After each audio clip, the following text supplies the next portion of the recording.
ভেদ করে আরশে আজিমে পৌঁছে যায়। সুতরাং যাদের দোয়া কবুল হচ্ছে না, সন্তান কথা শোনে না, মেয়ের বিয়ে হচ্ছে না, অনেক বিপদে পড়ে আছেন, আল্লাহ তাআলার এই তিনটি গুণবাচক নাম করে আল্লাহর কাছে দোয়া করেন, আল্লাহ তাআলা সকল টেনশন দূর করবেন, ঋণ মুক্তির ব্যবস্থা করে দিবেন। মেয়ের বিয়ে হচ্ছে না, বিয়ের ব্যবস্থা করবেন। অভাবে আছেন, অভাব দূর করে দিবেন। রিজিকের কোনো টেনশন থাকবে না। সকল চাওয়া পাওয়াগুলো আল্লাহ কবুল করবেন। আল্লাহ তাআলার গুণবাচক কিছু নাম আছে, এই নাম করে দোয়া করলে আল্লাহ তাআলা সেই দোয়া কবুল করেন। এটা আল্লাহ তাআলা নিজেই বলে দিয়েছেন।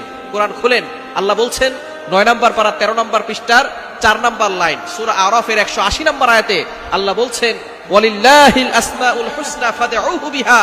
আল্লাহ তাআলার এই গুণবাচক নাম করে দোয়া করলে আল্লাহ তাআলা সেইটাকে সাড়া দেন, আল্লাহ তাআলা সেই দোয়া অ্যাকসেপ্ট করে নেন, কবুল করে নেন। সুতরাং গুণবাচক নামের ভিতরে সবচেয়ে গুরুত্বপূর্ণ যে নামটা আল্লাহ পাক রব্বুল আলামিন সেই নাম দুটোকে দিয়েছেন ইসমে আজম। ইসমে আজম এই দুইটি নাম করে দোয়া করলে সাথে সাথে কবুল করা হয়। তার ভিতরে 1 নাম্বার হচ্ছে আল হাইয়ুল, দ্বিতীয় নাম্বার হচ্ছে আল কাইয়ুম। ইয়া হাইয়ু ইয়া কাইয়ুম, এটা আপনি যে কোনো দোয়া করবেন 3 বার পড়বেন। আরেকটি নামের কথা পরে বলছি।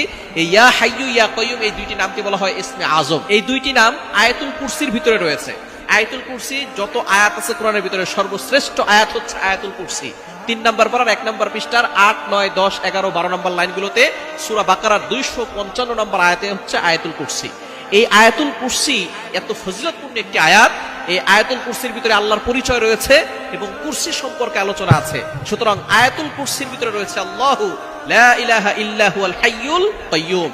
আল হাইয়ুল কাইয়ুম আল্লাহ তাআলার গুণবাচক দুইটা নাম, এই নাম দুটোকে বলা হয় ইসমে আজম। সুতরাং দোয়া করার শুরুতে আপনি ইয়া হাইয়ু ইয়া কাইয়ুম, আরেকটি নাম হচ্ছে ইয়া জাল জালালি ওয়াল ইকরাম।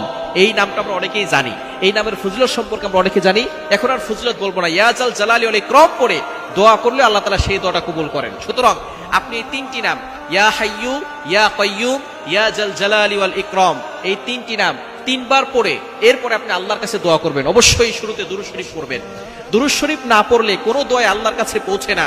এই দোয়াটা পেইন্টিং অবস্থায় থাকে, মুআল্লাকুন ঝুলন্ত অবস্থায় থাকে। দুরূদ শরীফ পড়লে সাথে সাথে এটা আল্লাহ পাক রব্বুল আলামিনের কাছে চলে যায়, আরশে আজিমে গিয়ে নক করে। সুতরাং দুরূদ শরীফ অবশ্যই পড়বেন। দুরুদের ভিতরে সর্বশ্রেষ্ঠ দুরুদ হচ্ছে দুরুদ ইব্রাহিম, যেটা নামাজের ভিতরে পড়ি, এটা পড়বেন। অথবা অন্যান্য দুরুদও পড়তে পারেন।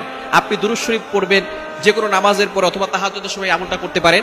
যে কোনো নামাজের পরে দুরূদ শরীফ 3 বার পড়বেন, পরে এরপরে আপনি ইয়া জাল জালালি ওয়াল ইকরাম ইয়া হাইয়ু ইয়া কাইয়ুম 3 বার করে পড়ে এরপরে আপনি আল্লাহর কাছে দোয়া করবেন। দেখবেন আল্লাহ তাআলা আপনার সকল চাওয়া পাওয়াগুলো কবুল করবেন। আপনি যত অভাবে আছেন অভাব দূর করবেন। মেয়ের বিয়ে হচ্ছে না, বিয়ের ব্যবস্থা করবেন। ভিসা হচ্ছে না, আল্লাহ তাআলা ভিসার ব্যবস্থা করবেন। চাকরি হচ্ছে না, আপনি চাকরির জন্য আল্লাহর কাছে দোয়া করেন, দেখবেন আল্লাহ পাক রব্বুল আলামিন চাকরির ব্যবস্থা করে দিবেন। এই আমলটা 3টা গুণবাচক নাম 3 বার করে পড়বেন। ইয়া হাইয়ু ইয়া কাইয়ুম ইয়া জাল জালালি ওয়াল ইকরাম, ইয়া হাইয়ু ইয়া কাইয়ুম ইয়া জাল জালালি ওয়াল ইকরাম, ইয়া হাইয়ু ইয়া কাইয়ুম ইয়া জাল